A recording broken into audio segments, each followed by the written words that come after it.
وضيائها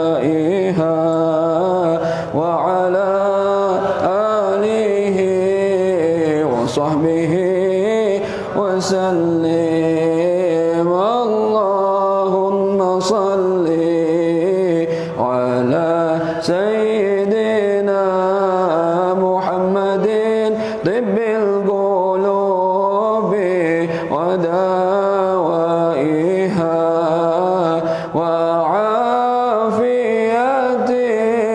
الأبدان وشفائها ونور الأبصار وضيائها وعلى آله wasallim. Ya Allah, limpahkan rahmat pada junjungan kami, pemberi syafaat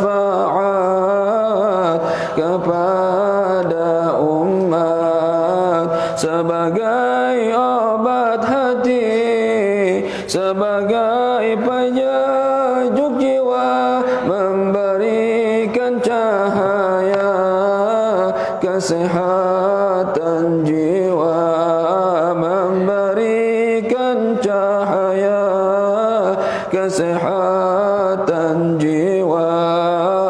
Allahumma salli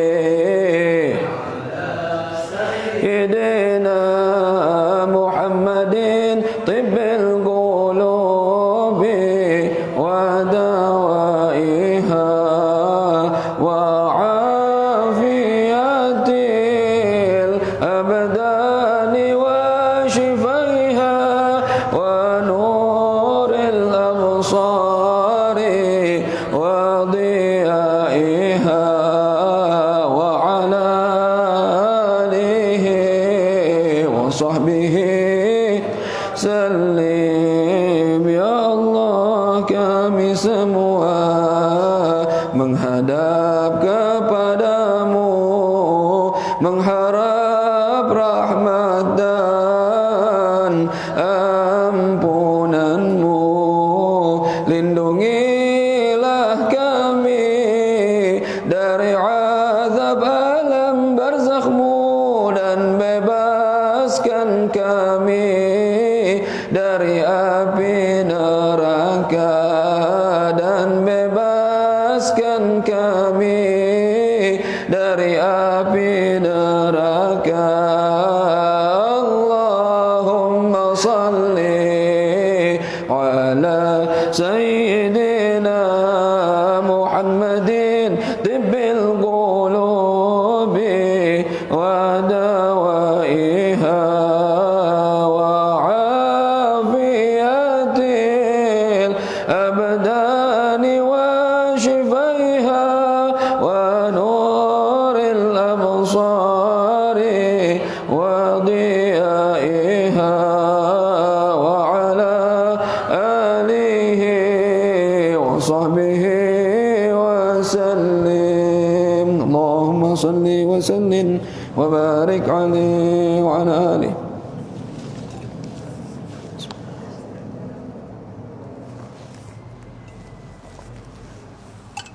Bismillahirrahmanirrahim. Nawaitu ta'alluma wa ta'lim wal naf'a wal intifa' wal ifada wal istifada wat tadhakkura wat tadhkir wal hatha 'ala tamassuk bi kitabillah wa sunnati rasulih wad du'a ila al huda wad dalalah ila al khair ibtigha'a wajhillah wa ridahu wa qurbih wa thawabih. Allahumma ya man maqalidul umur kulluha bi yadihi wa ilayhi yurja'ul amru kulluh. Ya Fattah ya Alim iftah lana fathan qariba. Ya Fattah ya Alim ya Fattah ya Alim ya Fattah ya Alim. Allahumma aghnina bil ilmi وزينا بالحلم وأكرمنا بالتقوى وجملنا بالعافية. اللهم ارزقنا فهم النبيين وحفظ المرسلين وإلهام الملائكة المقربين برحمتك يا أرحم الراحمين. ربي زدني علما ووسع لي في رزقي ووسع لي فيما رزقتني وبارك لي فيما رزقتني واجعلني محبوبا في قلوب عبادك وعزيزا في عيونهم واجعل لي وجها في الدنيا والآخرة ومن المقربين. يا كثير النوال يا حسن الفعال يا قائما بلا زوال يا مبدئا بلا مثال فلك الحمد ولا ولك المنة ولك الشرف على كل حال يا أول الأولين ويا آخر الآخرين ويا ذا القوة المتين ويا راحم المساكين ويا أرحم الراحمين وصلى الله على سيدنا محمد وعلى آله وصحبه وسلم والحمد لله رب العالمين. بسم الله الرحمن الرحيم. الحمد لله رب العالمين والصلاة والسلام على أشرف الأنبياء والمرسلين سيدنا ومولانا محمد وعلى آله وصحبه أجمعين. سبحانك لا علم لنا إلا ما علمتنا إنك أنت العليم الحكيم. رب اشرح لي صدري ويسر لي أمري واحلل عقدة من لساني يفقه قولي. أما بعد. Hadirin wal hadirat, jamaah Majlis Ilmu Masjid Nurul Yaqin yang dirahmati Allah Subhanahu wa taala. Wabil khusus yang kami muliakan ayahanda guru kita bersama Kiai Haji Ghazali Musannif, matta'ana Allah bi tuli hayatih wa nafa'ana Allah bi 'ulumihi fid dini wad dunya wal akhirah. Mudah-mudahan beliau senantiasa diberikan panjang umur oleh Allah Subhanahu wa taala dalam sehat wal afiat fi taatillah wa taati Rasulillah, sehingga bisa memberikan arahan kepada kita menuju jalan yang diridhai oleh Allah Subhanahu wa taala. Amin ya rabbal alamin. Ma'asyiral muslimin wal muslimat rahimakumullah. Kajian kita pada pagi hari ini adalah kajian fikih yaitu masalah pernikahan. Fiqhul munakahat, fikih tentang pernikahan, ya. Yang akan kita bahas di pagi hari ini adalah al-muharramatu bil jam'i, ya. Perempuan-perempuan yang haram digabungkan dalam pernikahan. Jadi ada perempuan yang enggak boleh kita nikahin secara bersamaan, ya. Laki-laki itu kan Allah kasih jatah 4 per orang, ya. Kalau mau lebih dari 4, Bang Komar, ada Bang Komar, ya, itu harus ngelepas, ya, yang lainnya. Jadi kalau kita, saya mau 5 Ustadz, nggak bisa. Kalau mau 5, ya, berarti ada 1 yang diganti, ya, dicerai, baru nikah lagi. Jadi tetap aja intinya 4, ya, intinya 4. Nggak boleh lebih dari 4. Kalau yang di TV tuh bini sampai 9 itu nggak ada tuh, ya. Madzhab 4 nggak ada yang membolehkan tuh. Atau itu madzhab siapa itu? Yang mungkin madzhab Imam Samudra gitu, ya. Madzhab 4 nggak ada yang membolehkan. Ya, karena Allah jelas mengatakan fankihu ma taba lakum minan nisa'i mathna wa thulatha wa ruba'. Nikahilah wanita yang kamu suka 2, 3, 4. Nah, tapi kata Allah fa in khiftum alla ta'dilu fa wahidah. Kalau kalian takut enggak bisa berbuat adil, 1 aja, enggak usah gaya-gayaan. Ya, enggak bisa berbuat adil mau 4. Ya, yang ada belangsak hidup kita ntar. Ya. Sini enggak adil, soalnya enggak adil di akhirat diadab oleh Allah Subhanahu wa taala. Nah, kalau kita ingin menikah dengan perempuan lebih dari 1, kita perlu perhatikan enggak ada wanita yang enggak boleh kita gabungkan. Gitu ya. Ada wanita yang enggak boleh kita gabungkan, yaitu al-muharramatu bil jam'i, perempuan-perempuan yang haram digabungkan dalam pernikahan. Siapa itu? Kullu imra'ataini, yaitu setiap 2 perempuan, bainahuma, antara mereka berdua, nasabun, ada hubungan nasab, ya, au radha'un, atau hubungan susuan. Lau furidat ihdahuma dzakaran, seandainya dikira-kirakan salah satu dari mereka berdua sebagai laki-laki, ma'a kaunil ukhra unsa, dan yang satunya sebagai perempuan, haruma tanakahuhuma, haram pernikahan mereka berdua. Ini kaidahnya gitu. Setiap 2 perempuan yang memiliki hubungan nasab atau hubungan susuan, 2 perempuan, ya, seandainya diperkirakan salah satunya laki-laki dan yang satunya perempuan, maka mereka berdua nggak boleh nikah. Nah, orang yang begini nih, 2 perempuan model begini, itu nggak boleh kita gabungkan. Contoh, kal ukhtaini, seperti 2 saudara perempuan. Ada perempuan, ya, bernama Aisyah dan Fatimah. Aisyah, Fatimah ini adik kakak, ya, sama-sama perempuan. Adik kakak sama-sama perempuan. Ustadz, ini saya mau nikah sama siapa? Sama Aisyah dan Fatimah. Dua-duanya demen sama saya, Ustaz. Dua-duanya rela dimadu. Waduh, jarang-jarang perempuan begini, ya. Nggak apa-apa dah, bagi 2, ya, join 50-50. Ya, boleh nggak Ustaz? Lihat hubungannya antara Aisyah dengan Fatimah, hubungannya apa? Adik kakak. Nah, kalau adik kakak berarti ada hubungan nasab. Ya, coba diandai-andai. Kalau seandainya Fatimah ini laki-laki, ya, Aisyah perempuan, dan dia saudara adik kakak, boleh nggak abang adik nikah? Nggak boleh. Berarti nggak boleh ente gabungin dalam pernikahan. Paham? Nggak boleh rakus ente dua-duanya. Lah, dua-duanya sedah daripada diambil orang. Ya, adiknya juga, empoknya juga, nggak boleh. Kecuali sudah terpisah dengan sebab perceraian atau kematian. Kita bersama misalnya nikah sama empoknya, ya, membina rumah tangga. Baru setahun Bang Komar, istri kita meninggal sakit, begitu melahirkan dia meninggal dunia. Ya Allah, sedih. Kita punya anak bayi. Ini siapa yang ngurusin anak gua ini? Gua kerja, ya. Kalau panggil orang lain takutnya sayangnya kurang. Ada adiknya bini kita, ya. Kita tawarin, Dek, ada ipar nih, mau nggak ngurus anak saya? Saya nggak bisa, saya harus cari nafkah, cari duit, ya.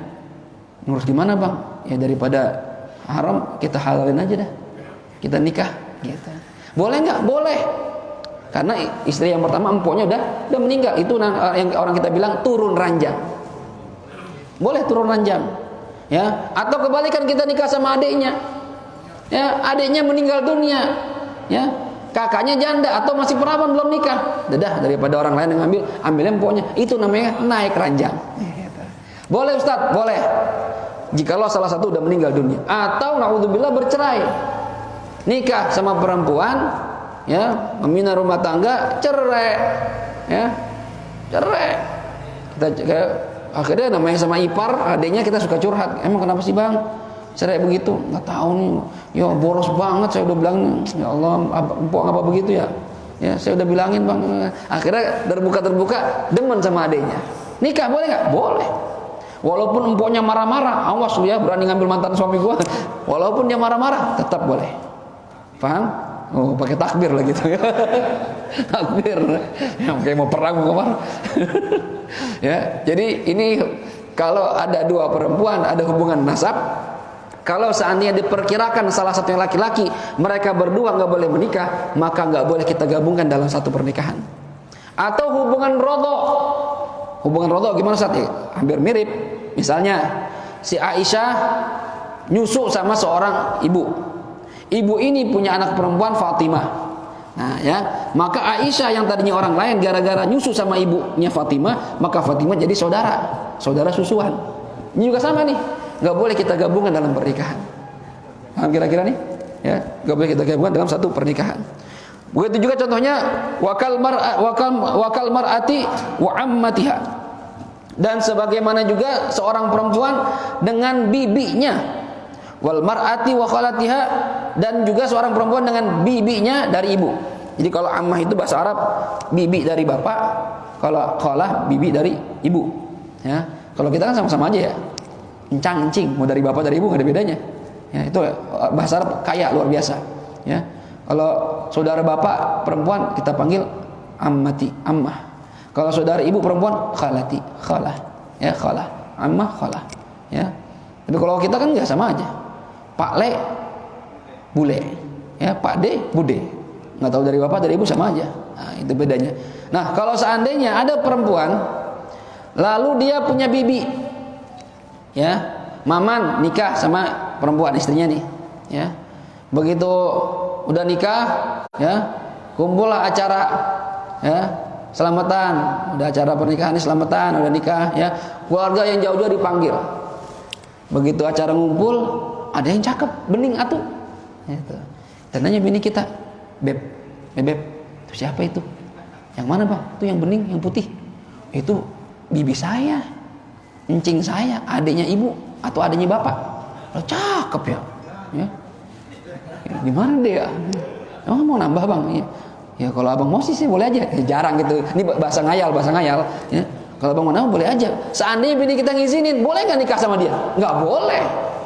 Kenapa? Karena antara ponakan sama bibinya, ini seandainya diperkirakan salah satunya laki-laki, ya, ini istri kita perempuan nih, ini kan bibinya. Kalau seandainya ini laki-laki, berarti jadi pamannya. Boleh nggak paman nikah sama ponakan? Nggak boleh. Berarti ini nggak boleh digabungkan dalam satu pernikahan. Paham kira-kira nih? Amin. Jadi nggak usah ngayal nikahin sama bibinya, kecuali udah cerai sama istri kita atau istri kita meninggal dunia. Faham kira-kira? Paham ya? Baik. Nah, kemudian faman tazawwaja, dan barang siapa yang menikah imra'atan kepada seorang perempuan, harum alaihi, maka haram atas dirinya, bagi laki-laki tadi, nikahu nahwi ukhtiha, menikahi contoh saudaranya, artinya menikahi saudara istrinya, enggak boleh. Hatta tabina minhu, sampai menjadi bain, tolak bain minhu, dari laki-laki tersebut, dari suami tadi, al-ula, saudara yang pertama, perempuan yang pertama, ya, sampai talak bain. Talak bain itu tolak yang sudah nggak bisa rujuk. Ntar di bab belakang tuh ada bab tolak. Ada tolak raj'i, ada tolak bain. Tolak raj'i itu tolak atau seorang suami menceraikan istrinya talak 1 atau talak 2 dan masih dalam masa iddah. Ini boleh rujuk. Orang kita bilang rujuk, padahal bahasa Arabnya rujuk pakai ain. Kalau kita bilangnya rujuk ya, pakai ka, rujuk ya. Kalau aslinya itu rujuk. Dia boleh rujuk, ya. Ada seorang suami bilang sama istrinya, "Dasar perempuan, luar mulu. Ya, arisan mulu, duit gua habis." Ya. Berhenti kalau arisan? Nggak mau. Kalau nggak mau, gue ceraiin. Bodoh amat, ceraiin sama lakinya. Ya. Nah, begitu mengatakan kamu saya ceraikan seorang suami tadi, maka dihitung masa iddahnya. Masa iddahnya masa menunggu. Kalau dia masih haid, maka masa iddahnya 3 kali suci. Kalau dia sudah menopause, sudah nggak haid lagi, maka masa iddahnya 3 bulan. Dalam masa menunggu ini dikasih kesempatan bagi sang suami berpikir, gua lanjutin apa enggak ini ya? Gitu, ya. Ini dikasih kesempatan tuh mikir. Kalau cerai itu kan kita mikirin gak cuma kita doang. Anak bagaimana ntar? Kalau saya cerai sama bini, ntar anak bagaimana? Siapa yang ngurusin? Bagaimana anak masih kecil-kecil, ya? Bagaimana ntar omongan teman-temannya? Dibully di sekolah, malu cerai, bapak lu ngomongin itu. Dan banyak anak jadi berantakan gara-gara broken home, nggak kerawat anaknya, ya. Emaknya kawin lagi, bapaknya kawin lagi, anaknya dicuekin. Ya Allah, kesian. Ya, jadi mikir dulu nih.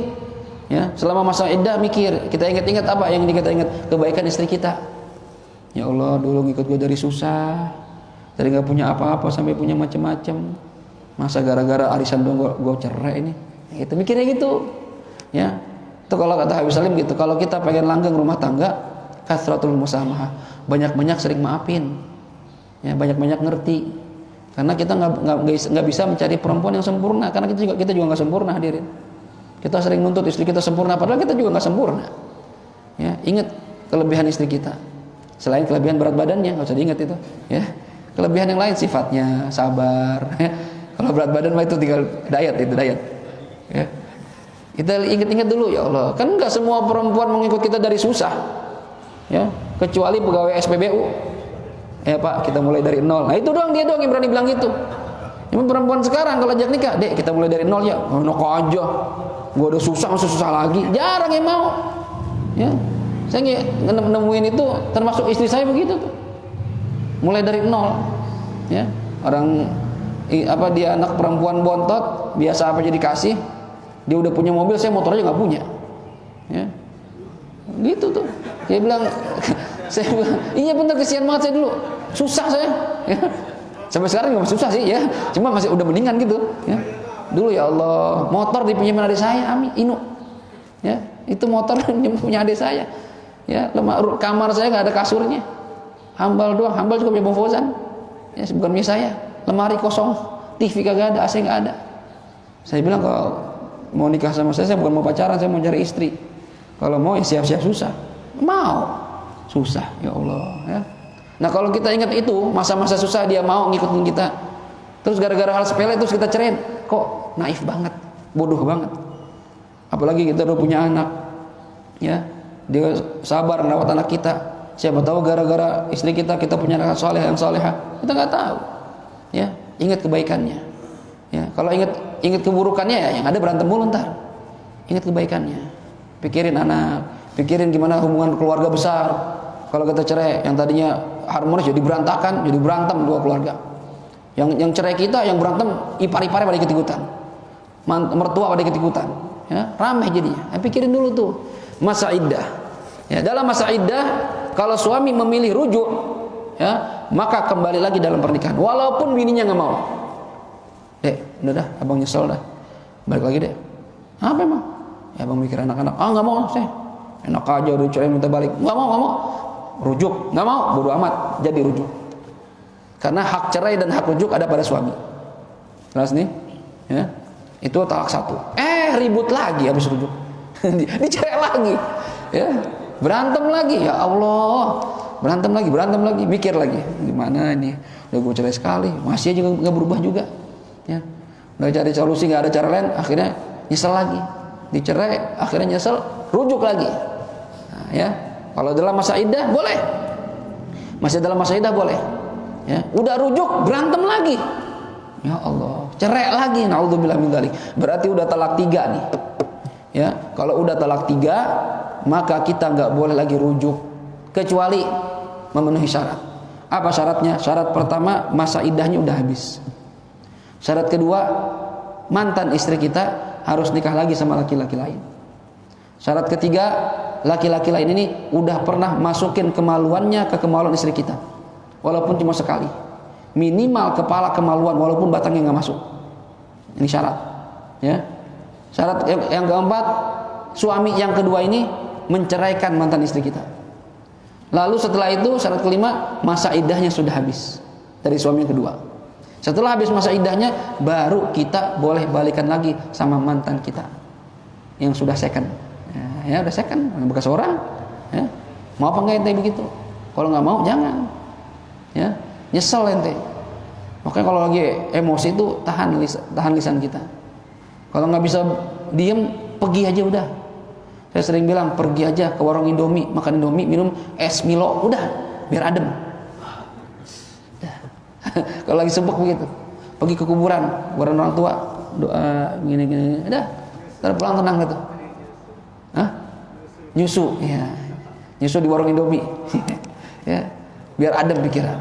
Baru ntar ngomong baik-baik, karena kadang nyesal. Kadang naudzubillah ada seorang suami ngomong sama istrinya langsung talak 3 lagi. Lu gua cerai talak 3, langsung jatuh talak 3 itu, nggak bisa balik lagi. Ya, nyesal ntar ente.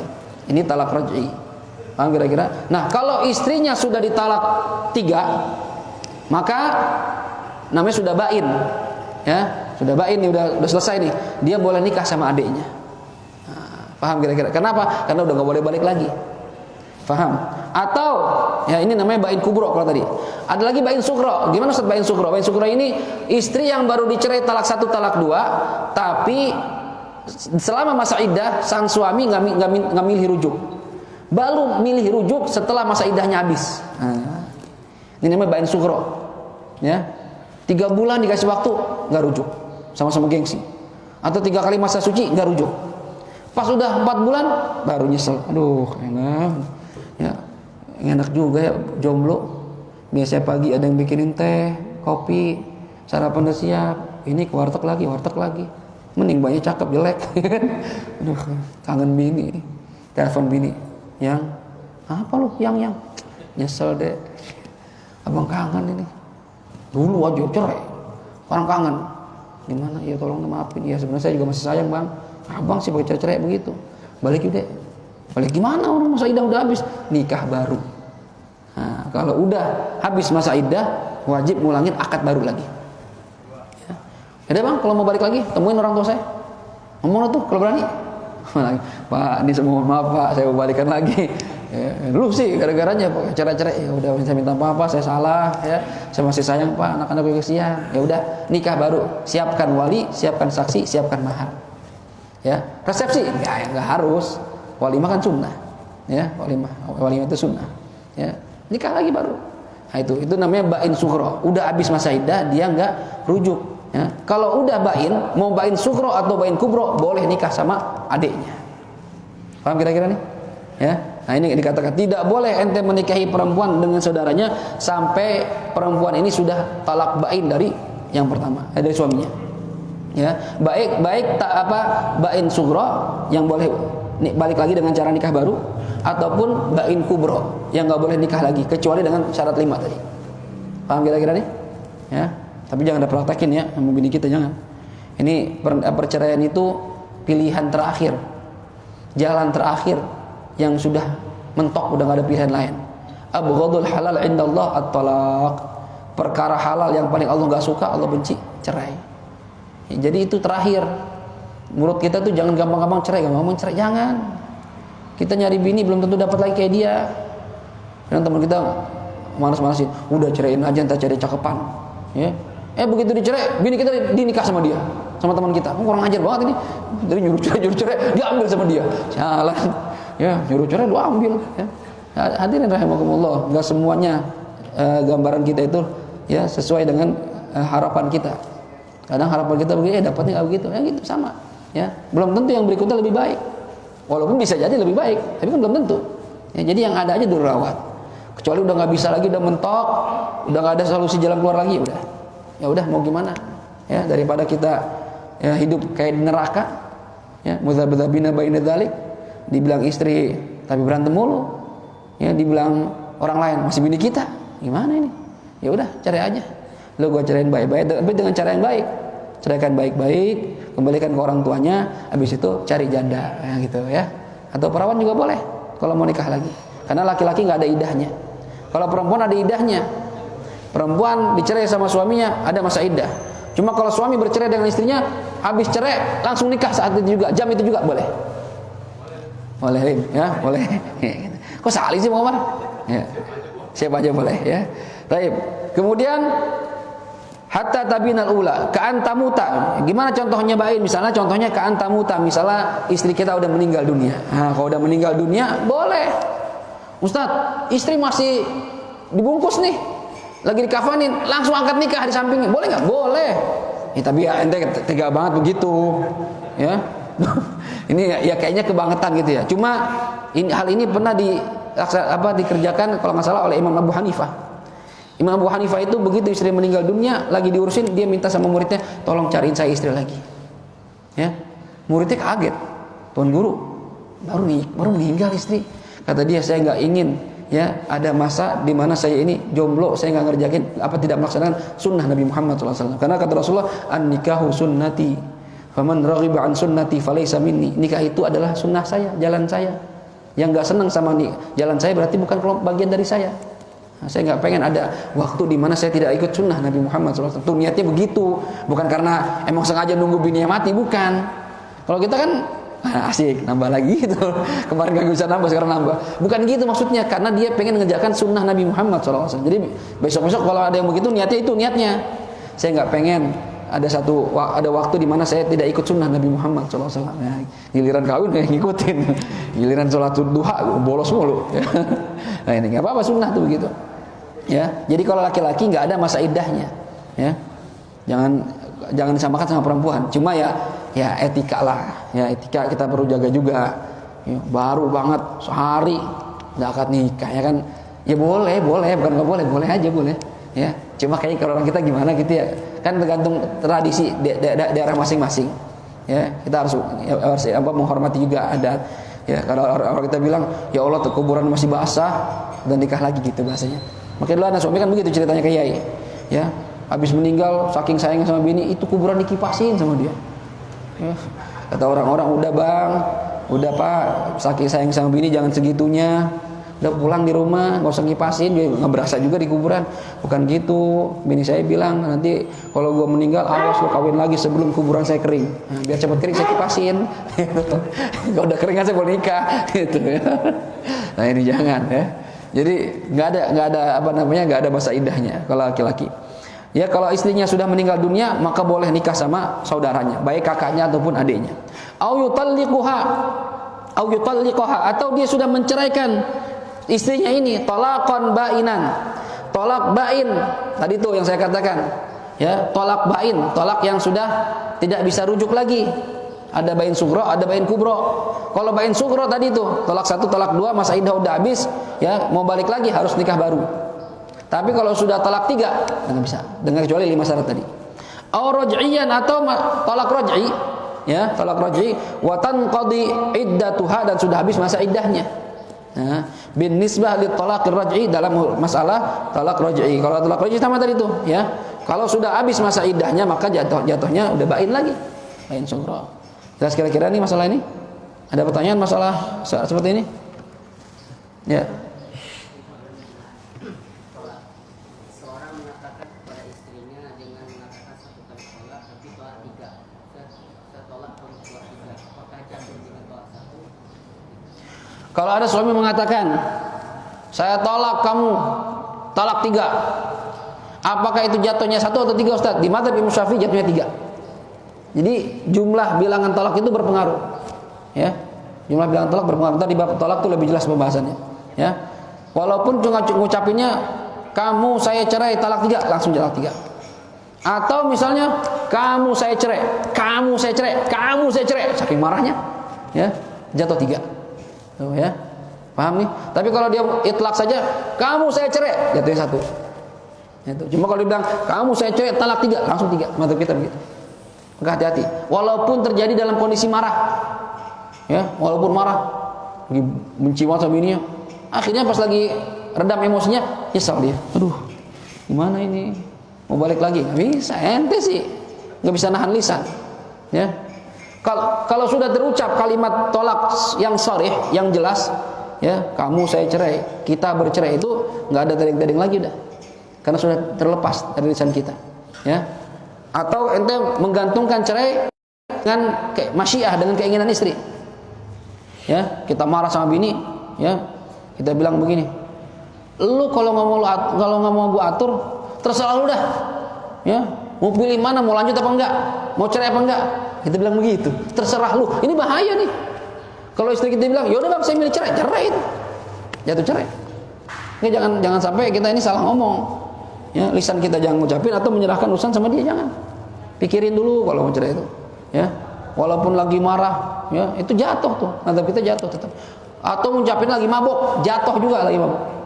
Kecuali ente tidur terus ngelindur. Nah, itu enggak jatuh tuh. Lagi tidur tahu-tahu ngadep bininya. Bininya bangunin, "Bang, subuh Bang, subuh." Dia lagi mimpi apa gitu. "Kamu saya cerai, kamu saya cerai." Bini nangis-nangis. Kita bangun, "Kenapa lu nangis? Abang ceraiin saya." "Lah kapan?" "Tadi Bang." Ya abang ngomong, "Kagak, gua enggak ngomong, gua lagi tidur." Nah, itu enggak jatuh tuh. Karena enggak sadar. Cuma kalau enggak sadar ya gara-gara mabok, jatuh. Atau marah, kelepasan, jatuh. Makanya tadi itu kata para ulama, kalau istri kita atau kita lagi emosi, mendingan kita diem aja udah. Diem aja. Biarin dimarahin bini, biarin. Diem. Bini kita nyap-nyap nih. Ya. Sampai tahan-tahan tuh, ya. Kalau nggak kuat, ambil teh manis, pakai es. Biarin dia ngomong, biarin dulu. Ya. Udah kita tenang, baru ngomong baik-baik. Karena perempuan kata para ulama, kalau ente tawarkan cerai, dia bakal mengiyakan. Umumnya perempuan gitu. Karena akalnya pendek, nggak kayak laki-laki. Ya. Oh lagi emosi nih, kita tawarin. Jadi lu mau cerai? Iya ayo dia malah. Ayo gitu. Padahal kita nakut-nakutin doang. Dia bilang ayo. Aduh kacau ini. Ya, jadi hati-hati itu. Ya, ngomong perceraian hati-hati. Kecuali itu juga kalau masih dalam hati. Saking gedeknya kita lihatin ini kita. Di hati kita bilang ini, cerai lo. Jatuh enggak? Enggak jatuh. Karena masih di hati. Paham ya? Atau kalau bahasanya bahasa kinayah, kiasan, ini tergantung niat. Ya. Sigat cerai itu ada yang sharih, ada yang kinayah. Sharih itu jelas. Kamu saya cerai. Ya, anti thaliq. Itu jatuh cerai. Ya, dan kalimatnya harus sempurna ya. Susunan kalimat harus sempurna. Kamu saya cerai. Kamu saya cerai atau kita bercerai, itu sempurna namanya. Kalau marah tapi kalimatnya nggak sempurna, nggak jatuh. Misalnya gimana? Lagi marah sama bini. Bini ngomel mulu. Kita udah diem ya. Ngomel terus. Kita kesel banget. Cerai. Kaget bini. Abang ceraiin saya. Jatuh apa enggak? Nggak jatuh. Kenapa? Kalimatnya nggak sempurna. Atau kalimat subjeknya kamu apaan Bang? Kok kamu cerai? Enggak jatuh karena nggak sempurna. Ya, jatuhnya itu kalau kalimatnya sempurna. Kamu saya cerai. Di anti thaliq. Ya, dulu ada kasus di Hadramaut begitu dulu. Suaminya bilang sama istri, thaliq. Nangis bro. Dua-duanya nangis, nyesel. Nanya ke seorang ustadz, kata ustadz ini jatuh cerai. Wah, rujuk lagi nggak bisa, harus nikah dulu pakai muhalil. Waduh, nggak mau dia jadi second istrinya. Ya, akhirnya nanya sama ulama di Tarim. Ini dari luar Tarim nanyanya. Tarim itu terkenal dengan gudangnya ulama, gudangnya wali. Tanya sama seorang alim di Kota Tarim, ditanya dulu, ente ngomongnya gimana? Saya ngomongnya, beb, tolik. Katanya, dah. Kalau gitu pulang aja, kumpul sama bini. Hah, boleh. Ngapain nikah lagi? Enggak. Kenapa? Karena enggak jatuh cerainya. Enggak sah cerainya. Gitu. Oh, alhamdulillah, demen banget ya. Ya, ada dia kebalikan, ditarik juga kejadian waktu itu guru saya cerita. Ya, ada orang tua ya menceraikan istrinya. Nyesel. Colak 3 lagi. Nyesel.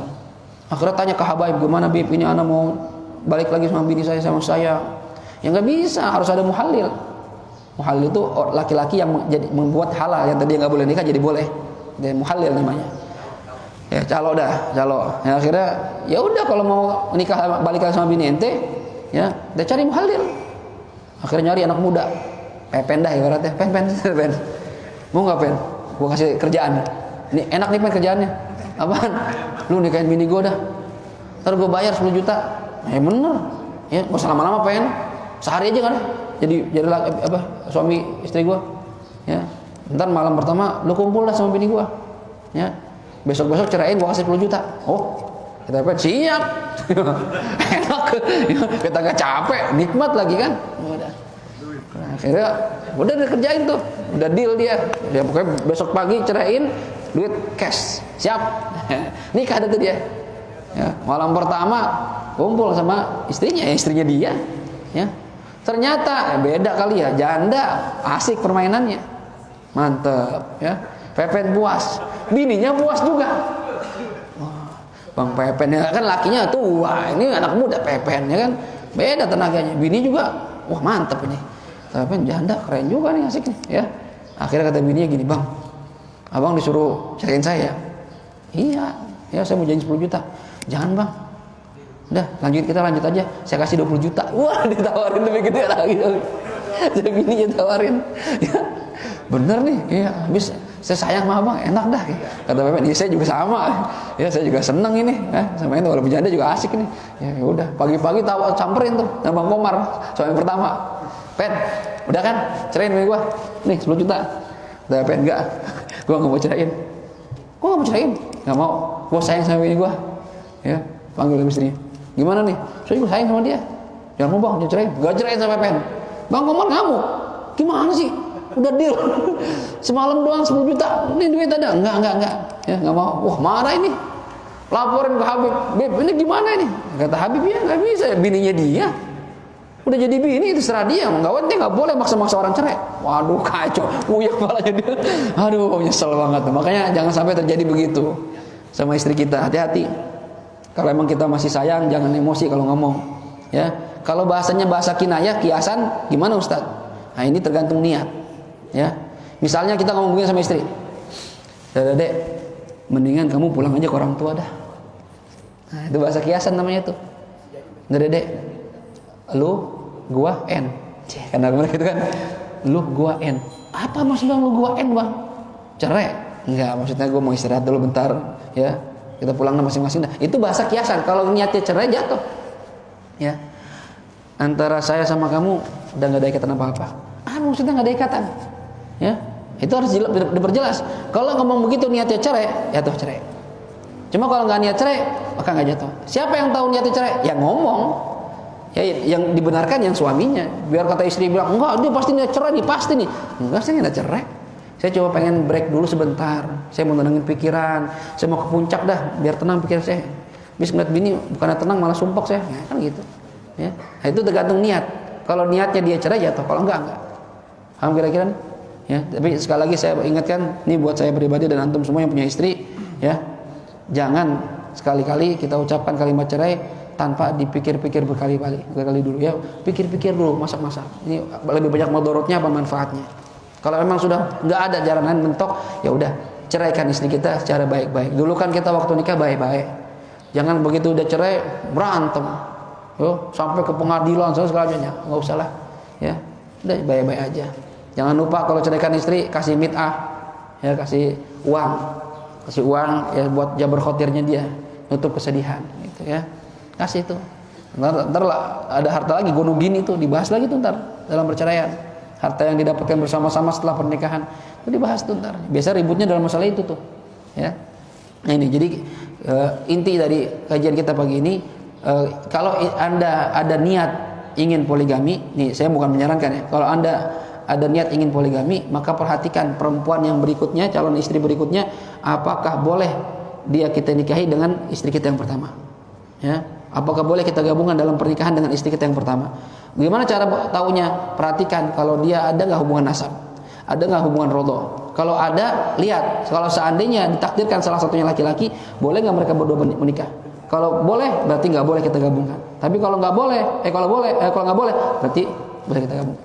Maaf, balik. Kalau tidak boleh, maka tidak boleh kita gabungkan. Tapi kalau boleh kita gabungkan. Contohnya gimana saat kalau boleh kita gabungkan? Contoh, misalnya, saya nikah sama perempuan. Jangan saya dah. Ya, Maman nikah sama perempuan. Ya, perempuan ini istrinya Maman punya sepupu. Nah, sepupu ya, paham ya? Kita punya bapak kita punya saudara, dia punya anak sepupu, ya, misanan. Nah, kita pengen udah nikah sama istri kita nih, pengen nikah lagi sama sepupunya, ya. Ini gimana Ustaz? Boleh nggak? Ada nggak hubungan nasab? Ada, sepupuan, misanan. Tapi kalau ditakdirkan salah seorangnya laki-laki, sepupu laki dengan sepupu perempuan, boleh nggak menikah? Boleh, berarti boleh kita gabungkan. Paham ya? Sepupu itu boleh kita nikahin, cuma makruh kalau tanpa uzur. Kalau ada uzur, misalnya untuk mempererat tali persaudaraan, misalnya udah mati obor, lama nggak ketemu sepupu, nah biar nggak nyambung lagi, nikah itu boleh, ya. Karena kenapa dimakruhkan? Karena biasanya kalau sepupu itu kan memang dari kecil kenal, main bareng segala macam, jadi dikhawatirkan syahwatnya kurang. Kalau syahwat kurang, dikhawatirkan anak hasil berhubungan badan nanti akan lemah otaknya, lemah badannya, itu dikhawatirkan seperti itu. Cuma kalau nggak dikhawatirkan begitu, saya nggak pernah ketemu kayak orang lain, misalnya apa juga. Atau untuk mempererat tali silaturahmi, boleh juga. Atau untuk mendamaikan dua keluarga, ini berantem nih, tapi kalau nikah jadi akur, silahkan. Paham kira-kira? Ya, cuma kalau bisa orang lain, kerabat tapi rada jauh, itu nggak boleh. Seperti Sayyidatina Fatimah dengan Sayyidina Ali. Ini kan Rasulullah sama Sayyidina Ali misalnya. Ali bin Abi Thalib, Nabi Muhammad bin Abdullah sama Abu Thalib ini adik kakak. Ini sepupuan Nabi Muhammad. Nabi Muhammad punya anak Sayyidatina Fatimah. Ini Ali dinikahkan dengan, berarti Sayyidina Ali nikah sama keponakan misan. Ya, benar ya? Keponakan misan ini qarabah ba'idah. Ini boleh ini. Ya, ini boleh enggak apa-apa. Cuma kalau sepupu langsung ini qaribah namanya. Ini makruh. Enggak haram, makruh. Jelas kira-kira? Itu. Ada pertanyaan?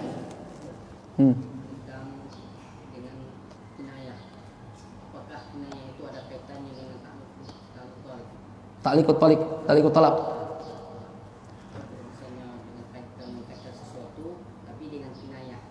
Oh, enggak. Beda antara taklik itu kan menggantungkan cerai dengan sesuatu. Itu beda sama kinayah. Kinayah itu enggak ada bahasa cerai. Kalau taklik itu cerai, Pak. Kayak kita habis nikah, antum baca enggak waktu itu? Ya. Habis akad nikah disuruh baca sama penghulu.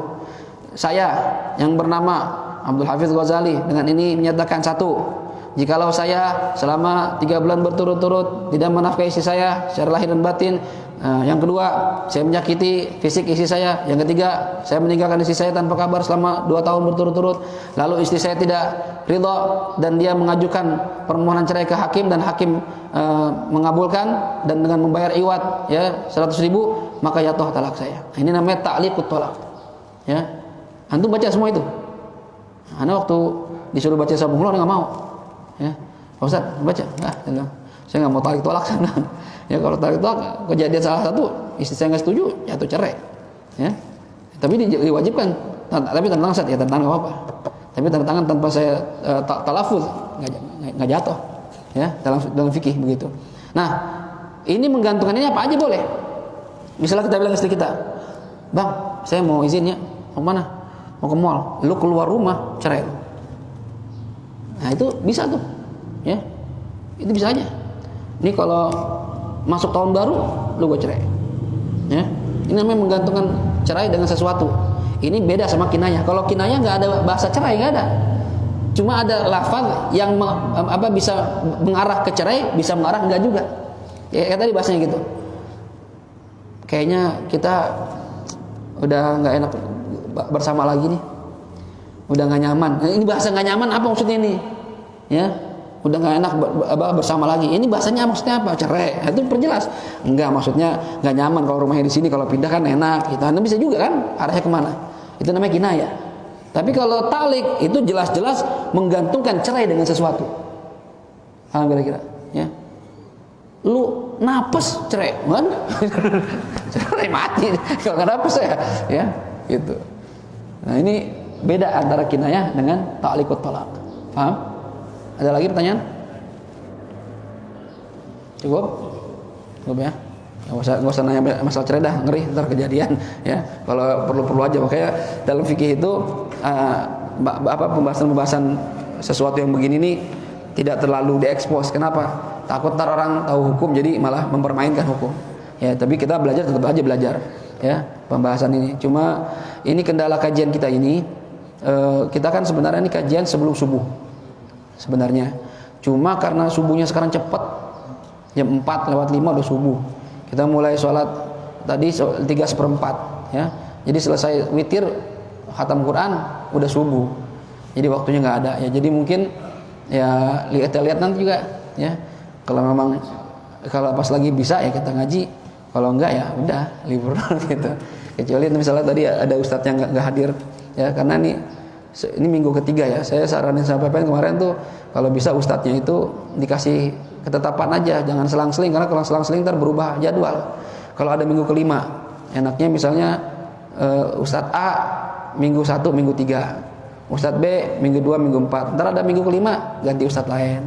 Gitu supaya aturannya tuh nggak berubah dan orang mudah ngapalinnya. Karena kalau udah ada minggu kelima, kita bingung, ini siapa lagi ya? Nanti dia berubah lagi. Biasanya masjid-masjid begitu. Kalau nggak ngasih jadwal, itu mungkin bisa dipikirin Pen sebagai, karena Pak Pen ini dia kepala rumah tangga Masjid Nurul Yakin, gitu ya. Jadi harus dipikirin bagaimana cara ngatur jadwal nyusunnya jadi enak. Kalau minggu kelima orang udah tahu, oh pasti ustadz lain nih. Gitu. Minggu kelima oh pasti ustadz baru nih yang nggak rutin ngisi ya, itu kayak lebih enak begitu. Jadi kita juga sebagai pengisi itu nggak mudah ngapalin. Maksudnya minggu pertama, minggu ketiga, udah ya, itu aja udah enak ini, gitu ya. Ini sekedar saran, tapi keputusan tergantung DKM. Saran saya seperti itu. Wallahu alam. Ya, ada pertanyaan? Kalau nggak ada kita tutup dengan suratul Fatihah. Mohon pada Allah Subhanahu Wa Taala mudah-mudahan apa yang kita pelajari di pagi hari ini, masalah pernikahan, masalah perceraian bisa kita fahami, dan mudah-mudahan kita pintar menjaga lisan, pintar menjaga sikap, hormati istri kita, sayangi istri kita, ya. Kekurangan yang ada pada istri kita maafkan, ya, selama itu tidak berat, tidak melanggar hukum syariat, ya. Tapi tapi kita juga ya selalu ingat kelebihan istri kita, ya. Dan juga tadi Bapak bilang ada undangan jam 7 Bang Fauzan bikin acara walimatul khitan. Anaknya sunat, ya, Ahsan, anak yang pertama, anak laki, ya, sunat, dan acara nanti subuh jam 7 sampai jam 10 kalau nggak salah undangan itu. Ya, jadi bagi yang ada waktu diharapkan hadir di acara tersebut, ya. Dan kita doakan mudah-mudahan kita semua yang sudah berkeluarga, Allah jaga keluarga kita menjadi keluarga yang sakinah, mawaddah, warahmah, yang punya keturunan anak cucu kita nanti Allah jadikan zuriyah yang salihin dan salihat. Yang masih jomblo kayak Muhdar ini, ya udah emang deritanya jomblo, ya. Kita doain mudah-mudahan nanti dapat jodoh yang solehah, ya. Dan kita mudah-mudahan senantiasa kumpul di dunia bersama keluarga dalam rumah tangga yang harmonis. Mudah-mudahan kita kumpul lagi di surga, ya, di surganya Allah Subhanahu wa taala. Ala hadhihi niyyah wa likulli niyatin salihah. Wa ila hadratil habibil Mustafa Muhammad sallallahu alaihi wa alihi wasallam. Al-Fatihah. A'udzu billahi minasyaitonir rajim. Bismillahirrahmanirrahim.